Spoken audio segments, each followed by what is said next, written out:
Okay, guys, here's our last book of the major prophets. It is Daniel, and I'll tell you, this is my favorite book. God had me read it several years ago, and I just keep rereading it. But we're going to talk about it, but we're going to start with the same drawing that we had for Ezekiel. So if you remember, I told you last time that Babylon came in to Judah 3 different times, okay? Daniel went in the first group of people to Babylon. Daniel was a different type of prophet, though, than what we've been talking about. Most of the prophets, God has said, go tell people this. That's not how Daniel worked. He wasn't called by God in some of the same ways. It's how he lived his life that really is how he was a prophet to others, and the visions that he had that he wrote down that we're still using today. So when you look at Daniel, he was an advisor to kings. Now, we're used to that with most of the prophets. They were advising the kings, but they were normally advising the kings of Israel and Judah. Not in this case. Daniel was an advisor to the kings of Babylon.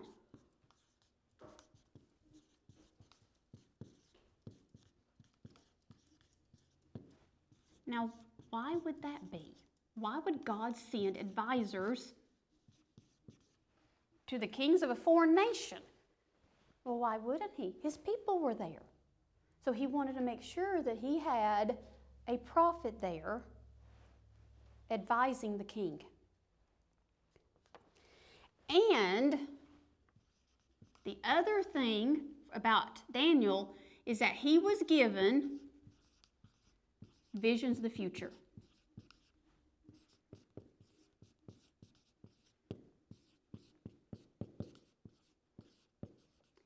And the weird thing is, so were some of the kings.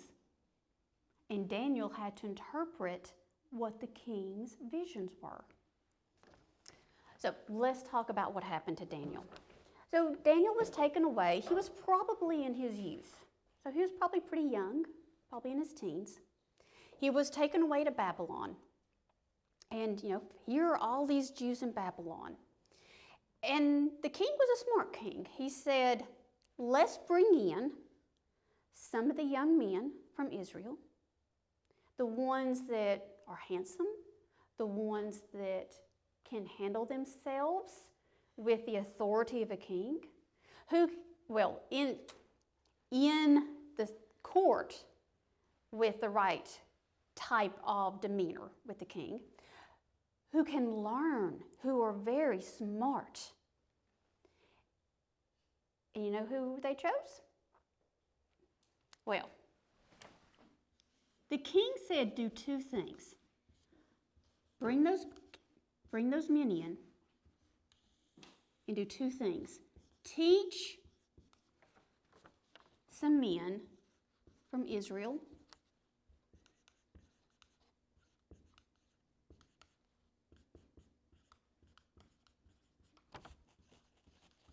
our ways. Now, why in this world did he want to do that? I mean, here's the enemy. Well, how do you make somebody not an enemy? You make them your friend. So if he brings them in, teaches them his ways, or the ways of his people, and treats them well, so well that he gives them meat and wine from the king's table.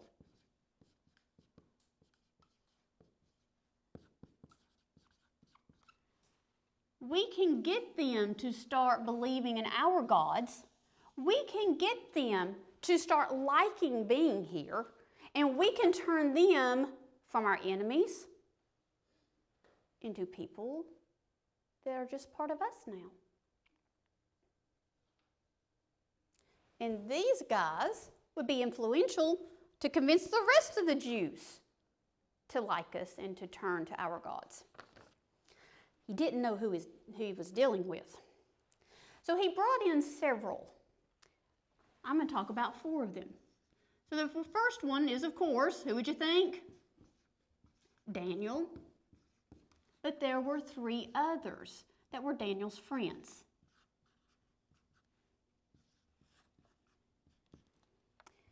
Hananiah,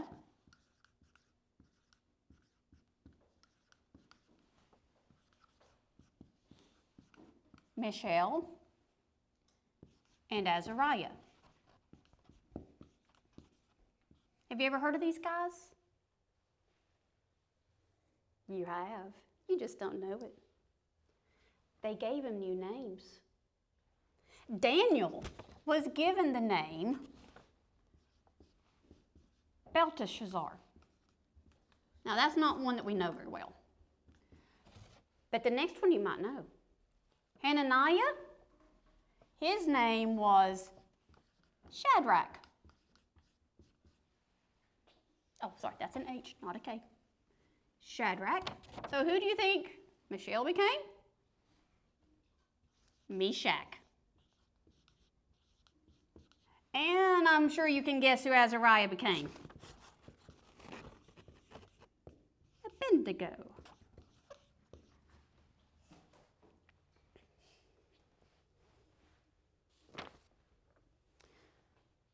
So Daniel's best friends were Shadrach, Meshach, and Abednego.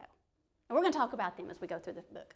But we first have to figure out how they got to be to where we're going to talk about them. So they were brought in, and they were going to get the meat and the wine from the king's table. Well, that's a problem for these guys, because these guys followed God. And God said, long time ago in the law, remember when we studied the first 5 books of the Bible, Genesis, Exodus, Leviticus, Numbers, Deuteronomy, there were rules in there as to what you did and did not eat and drink. This meat and wine was probably dedicated to the king's gods, who he worshipped. Well, do you think that that is something that they can put in their bodies if it's dedicated to another god? Not a good idea. No. So they said to the guy that the king put over him, so not to the king himself, but to the guy that the king put over him, they said, we won't defile ourselves. What does that mean? We will not put something into our bodies that God would not approve of. So they said, you know what? We aren't disagreeing to learning. We aren't disagreeing to being part of this program. The only thing that we have a problem with is that we can't eat this food and drink this wine. So give us water and vegetables. Oh, I need to spell that out for you.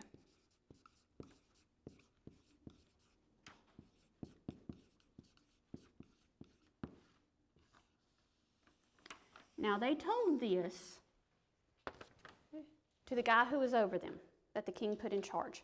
And the guy said, are you out of your mind? Said, if I do that, you're going to look skinny, you're going to be pale, you're not going to look good. And the king's going to have my head. Absolutely not. No, you will eat what the king said you're going to eat, just like everybody else. They said, make a deal with you. 10 days. Let's just try it for 10 days. And if at the end of the 10 days we look bad compared to the other guys, like you think we will, then you can figure out what to do with us. Notice they didn't say that they would be willing to eat it. They never said, we'll eat this if it doesn't work. They just said, you can figure out what you want to do with us. They were not going to do it no matter what. But he said, okay, 10 days. 10 days should be okay. I won't lose my head over this because then we can fix it after that. They did it for 10 days. They looked better, more nourished, well-fed than the other guys. Who do you think made sure that happened? It was God. He blessed him and said, you're doing the right thing. I've got a purpose for you. You're going to be just fine. So this program lasted for 3 years. So after 3 years, I'm going to draw a little box over here. I do like my boxes. So after 3 years, they came into the king. And the king interviewed them, examined them. How much did they know? Could they answer hard problems? Were they wise? Were they knowledgeable? These 4 guys, they were wiser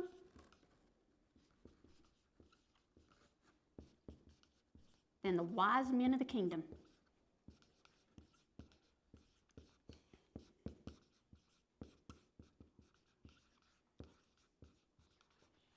Can you imagine that? They were really, really wise compared to even the old guys who've been there forever, who knew all the stuff going on. And they were wiser. Now you would think, you would think that the king would have been like, oh, I need to listen to these guys instead of the other guys who obviously aren't as wise. If they're the wisest, I need to listen to these guys. Did he do it? No. So let's talk about that. So this is King Nebuchadnezzar. You probably have heard his name. It's a pretty well-known name. He had a dream one night. Now, God had made all of them very wise, very knowledgeable. He gave Daniel one extra thing. He gave Daniel the ability to interpret dreams and visions. So if the king had a dream or somebody else had a dream, he could figure out what it meant. Well, what happened? The king had a dream. Okay? So at night, one night, the king had this dream. He was laying on his bed and he was laying there. He was asleep and he had this really disturbing dream. It woke him up. He couldn't sleep anymore. He didn't know what, he was like, something is going on with this dream. I got to figure it out. So he brings in all the wise men, except for these guys. So all the other wise men. He brings in the wise men and says, I have had a dream that I need you to do 2 things. I need you to tell me the dream, and I need you to interpret it. Tell me what it means. Well, the wise guys are going, well, how in this world are we going to know what he dreamt? Okay, king, you tell us what it is, and we'll explain it to you. Well, if you know what the dream is, you can make anything up, can't you? Well, that's what the king knew that they would do. So he said, nope, I'm not telling you. You have to tell me the dream, and then you can tell me the interpretation. They said, there is nobody who can do that. No king has ever asked that. Only the gods know what you dreamed. So just tell us the dream. He said, no. He said, you know what? If you can't tell me, I'm going to cut you up into pieces. I'm going to burn your house down. Well, they couldn't do it. He said, you know what? Kill them all. Kill all the wise men. Destroy their houses. Burn them to the ground. So the official of the king went to find all the wise men. So of course he comes to the 4 wise men here. And he says, okay, I need you to come with me. And Daniel said, what's going on? And he explains what happened. And Daniel says, let's pause for just a minute. Take me to the king, and I'm going to ask the king for just a little bit of time in order to find out what the dream was from God and interpret it. So he came to the king, and the king said, okay, I'll give you a little bit of time. Go figure it out. So Daniel went back to his friends. Okay? Daniel went back, and he and his friends got down on their knees and they prayed. They said, God, explain the dream to us. Okay? So all of them, Daniel, Shadrach, Meshach, and Abednego.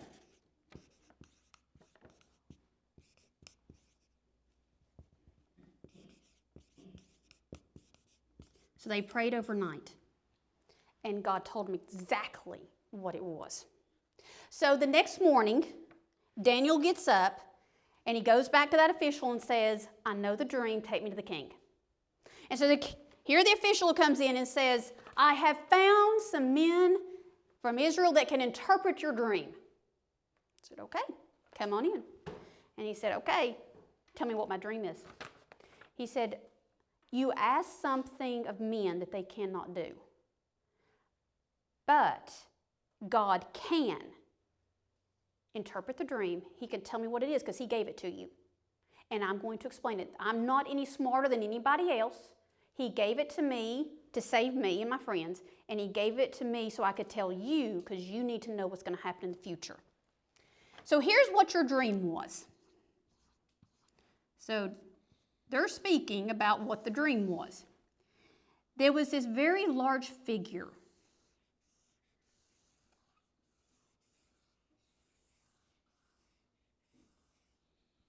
Okay, there's a large figure.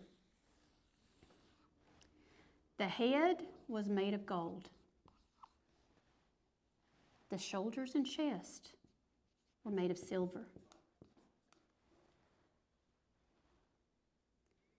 The belly and the legs were made of bronze, or the thighs were made of bronze. The legs were made of iron, and the feet were a mixture of iron and clay. Well, that's just weird, isn't it? Well, not for God, not when you understand the meaning. He says, God is giving you a vision of the future, of what is to come. So this is a picture of the future. He says, you are the head of gold. You are strong. God has given you power over the animals, over the birds of the air, over everything on the earth. After you will come another kingdom. They won't be as powerful as you, but they'll come. And then will come a bronze. Then will come another one. And then will come a last one, which is really mixed with clay, which breaks easy. So it's going to be really odd.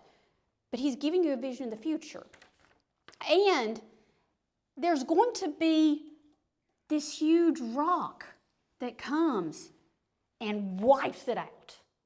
And that rock is going to get bigger and bigger and bigger. That's God's kingdom. It's going to come. It's going to wipe out all the kingdoms of men, and it's going to become the kingdom that will never fail. So the king said, your God is a mighty God. But he wasn't smart enough to say your God is the only God and that your God is the one we should worship. Because later, he done something not so smart. Oh, and by the way, after this, Daniel, Shadrach, Meshach, and Abednego became officials in the land. So they had very high-level jobs. The king liked it so much. But then later, the king set up a golden image. We're not exactly sure if it was of him or what it was of, but he set up a golden image. And he called all the people of the lands, all the officials of the lands, and said,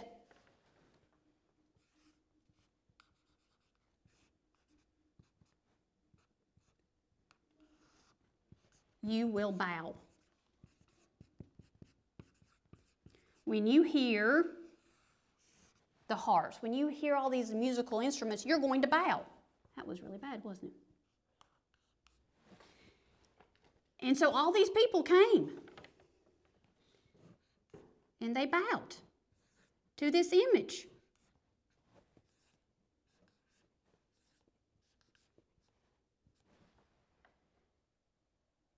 Except there were some in the crowd that didn't. Who do you think they were?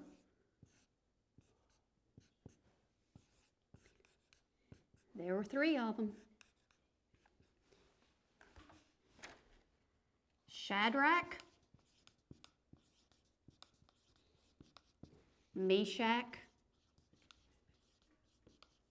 and Abednego. Now, we don't know exactly where Daniel was. He might have still been in town, so he maybe wasn't part of this. But these guys were. So here, all these people are bowing. Everybody's really low to the ground, except for these three guys who are standing up. Don't you think that they could be seen for a long way? Because this was in a plane. Now, for those of you who have been looking at planes in class, I'm not talking about the plane that you fly on. I'm talking about the kind of plane that is the land that is extremely flat. You can see for miles. So lots of people around, they could see the image, and they could see three guys standing up. So some of the officials went to the king and said, "King, you said that they will do this. There are three guys that you put into high-level positions, high-level jobs, that didn't." The king was furious. He called them in and said, "This must have been a mistake. If you don't do this, I will put you into a fiery furnace and I'll burn you to death. And no God can save you from that. So I'll give you another chance. We'll do it one more time and I'll let you bow." They said, "King, we don't have to answer you in this matter because we're not going to do this. We worship God and we can only bow to Him. We cannot do this. Now, our God is mighty enough that if you put us in that furnace, He can save us. He might not, but He can. And even if He doesn't, we aren't doing this. We will die first." Oh, the king got even madder. If he could get out and madder, he got madder. He said, "Heat that furnace 7 times hotter than it already is." Now, he's not thinking here, he's really mad. Because if you heat it even hotter, they're going to die faster. So there's even less pain for him. So he's thinking the wrong way here. But still, he just really wanted to deal with. So they didn't even take off their hats. They tied them up, clothes on, coats on, hats on, everything. And he took the mightiest men of his army, and they picked them up, took them over to the furnace, and dumped them in. It was so hot that the men who threw them in died immediately. Well, obviously they could see inside this furnace. They must have had some kind of hole, some kind of window. So all these flames are there. Guy 1, Shadrach. Guy 2, Meshach and Abednego. And the king says to his officials, "Didn't we just throw 3 guys in?" They're like, "Yeah, 3 guys." It's like, then where did this 4th guy come from? I see a 4th guy. And he looks like the Son of God. So I don't know what he looked like, but it must have been pretty wild. Said, "Stop everything." And he approaches the furnace. He doesn't get too close, but he approaches the furnace. He says, "Meshach, Shadrach, and Abednego, come out." And they come out. The ropes that they had tied them together with are gone, but nothing else wrong with them. Have you ever had a camp out where you cook out s'mores and roast some hot dogs? You have that fire, and it's fantastic to be around, but you stink afterwards. You smell like smoke. These guys didn't smell like smoke. The hair on their head was perfect. It wasn't burned. Their clothes weren't burned. There was nothing about them that made them look like they had just come out of a furnace. And he's amazed. He says, "You know what? I was wrong. There is a God who can save. And the new requirement is not for this, but the new requirement is no one can speak anything bad about that God, about the God of Shadrach, Meshach, and Abednego, because God saved them."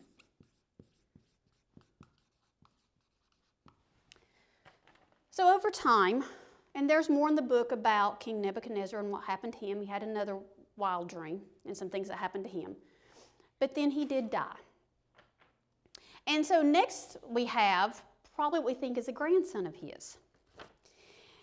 And, he was a really bad king. He really didn't believe in God. He knew these stories. And he still would not believe in this God. He still did not even really know who these guys are. And the Medes, another enemy, is camped outside their city, camped outside of Babylon. And he's like, you know what? We've got water, we've got food, we're just fine, we're having a great old time. Let's have a party. So he has this huge party for all the officials of the land. He's like, you know what? There is some gold treasure in the temple. Go get it and bring it here. Now that gold treasure in the temple was what they took from the temple of Jerusalem. So whose stuff is it? It's God's stuff. He says, you know what? Bring the stuff in. We'll drink from the wine glasses. We'll eat off the plates. We will use all this great stuff. And we will praise the God of gold, the God of silver, the God of wood, the God of stone. And they did. Not so smart. So this is our second king. And he was having a big party, and he had the wine glasses that he was drinking out of that were God's. They were for God's use, not for some king who worshipped other gods. So he made the mistake of saying, bring God's gold and silver.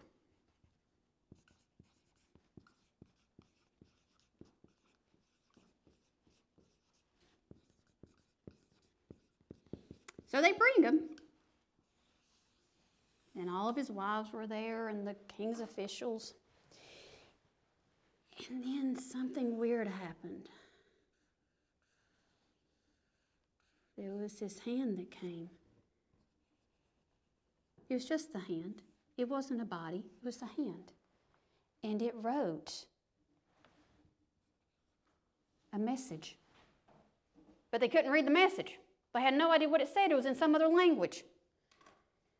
It's like, oh gosh, what does that mean? It scared him to death. Can you imagine a handwriting on the wall?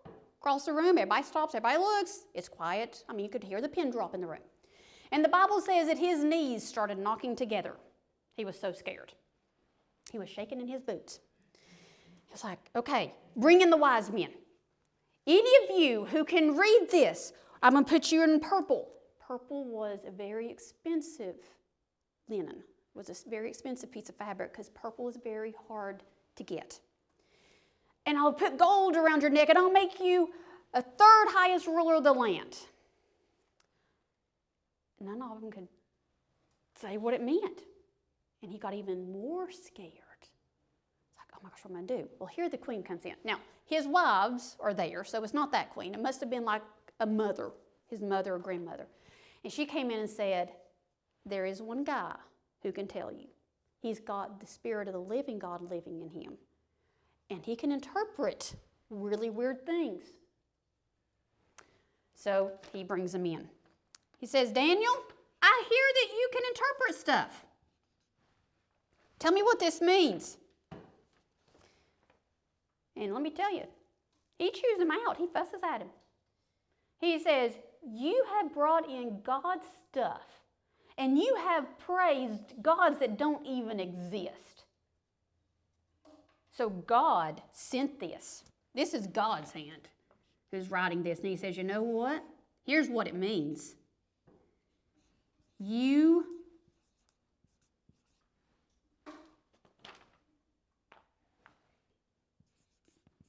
have been found wanting. Hold on. Your kingdom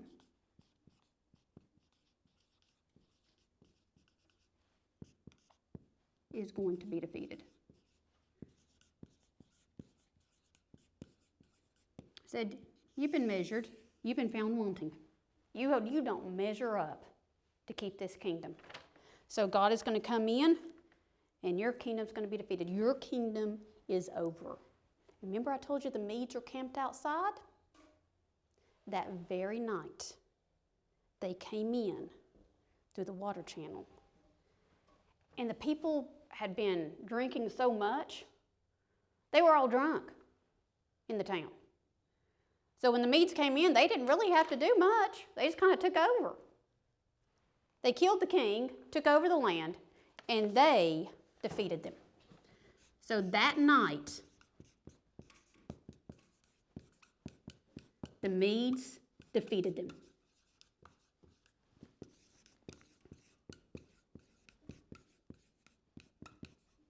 The Medes are just another group of people, a big group of conquerors.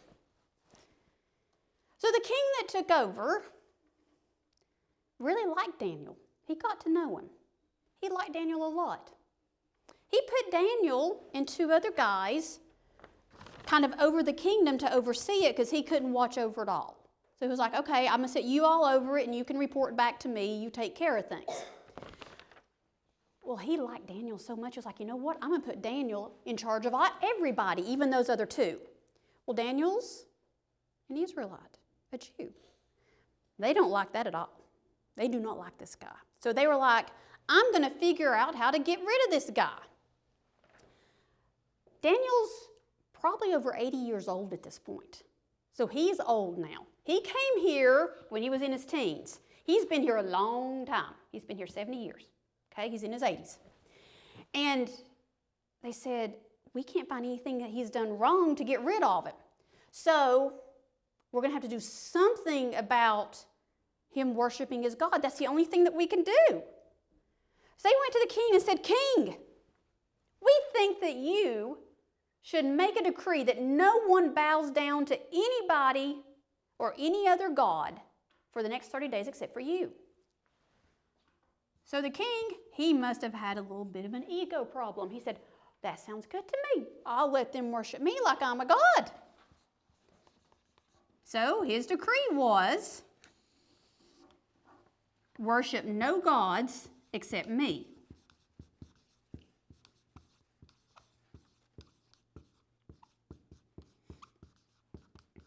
Well, how do you think that went over with Daniel? When he heard, he left work, he went home, he opened his windows that faced Jerusalem, and like he did 3 times every day, he got on his knees and he prayed and worshiped God. So, pretty easy to see him. He's in his window. Everybody can look up and see him. So they saw him. And they're like, this is our chance. So he went back to the king and said, King, remember this? You said you wouldn't, that no one is to worship any gods except for me. It's like, yeah, I remember that. I said, somebody just broke it. It's Daniel. Oh no, I like Daniel. I don't want anything to happen to Daniel. So he thought all day long, I've got to save him. I've only got till sundown. I've got to save him. What am I going to do? And he couldn't think of anything he could do. So he said, it's sundown. Do what you have to do. So Daniel went home and he bowed to God.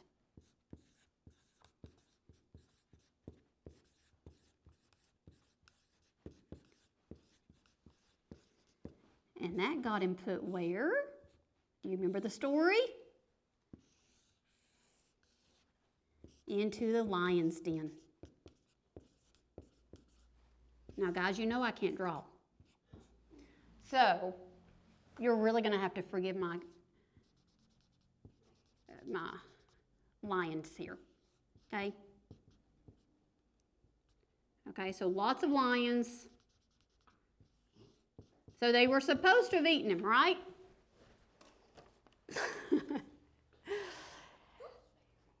But something happened like over here.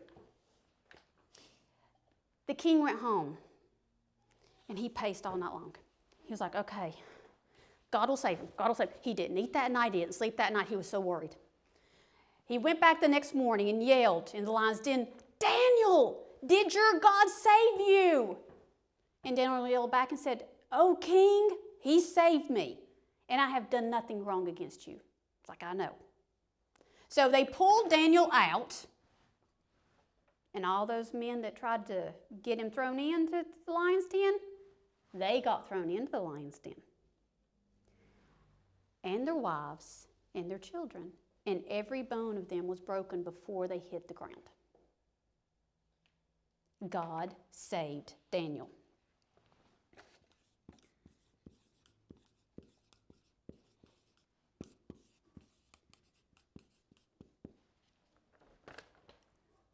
God rewarded Shadrach, Meshach, Abednego, and Daniel through things that there are no human explanations as to how it could happen. They are miracles. He rewarded them. He doesn't always. Sometimes he goes ahead and lets them come home to him. But in some cases he does. And he uses that as an example for us. Now Daniel had a lot more visions after this. And he, unfortunately, never got to go back to Jerusalem. But he served God no matter where he was. So even in Babylon, he served God for over 70 years because he was faithful to God and did what God asked him to do.